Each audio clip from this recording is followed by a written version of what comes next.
এই লাস্ট ডিসেম্বরে আমরা গিয়েছিলাম কেরালা ঘুরতে। 24শে ডিসেম্বর সন্ধ্যায় আমরা এসে পৌঁছই তিরুঅনন্তপুরম। 25শে ডিসেম্বর ছিল আমাদের কেরালা ভ্রমণের প্রথম দিন।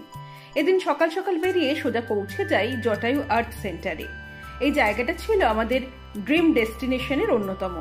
এখানে পৌঁছেই এন্ট্রি টিকিট কেটে আমরা পৌঁছে যাই রোপওয়ের দিকে, কারণ আকাশপথেই পৌঁছতে হয় এখানে।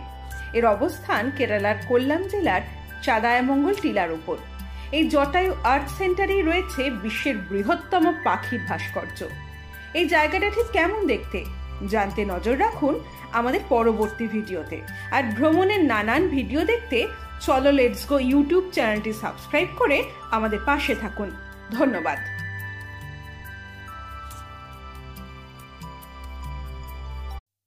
এই লাস্ট ডিসেম্বরে আমরা গিয়েছিলাম কেরালা ঘুরতে।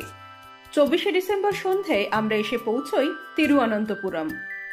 25শে ডিসেম্বর ছিল আমাদের কেরালা ভ্রমণের প্রথম দিন। এদিন সকাল সকাল বেরিয়ে সোজা পৌঁছে যাই জটায়ু আর্ট সেন্টারে। এই জায়গাটা ছিল আমাদের ড্রিম ডেস্টিনেশনের অন্যতম।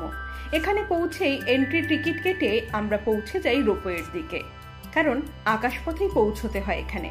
এর অবস্থান কেরালার কোল্লাম জেলার চাদায়ামঙ্গল টিলার উপর। এই জটায়ু আর্ট সেন্টারেই রয়েছে বিশ্বের বৃহত্তম পাখির ভাস্কর্য। এই জায়গাটা ঠিক কেমন দেখতে জানতে নজর রাখুন আমাদের পরবর্তী ভিডিওতে। আর ভ্রমণের নানান ভিডিও দেখতে চলো লেটস গো ইউটিউব চ্যানেলটি সাবস্ক্রাইব করে আমাদের পাশে থাকুন। ধন্যবাদ।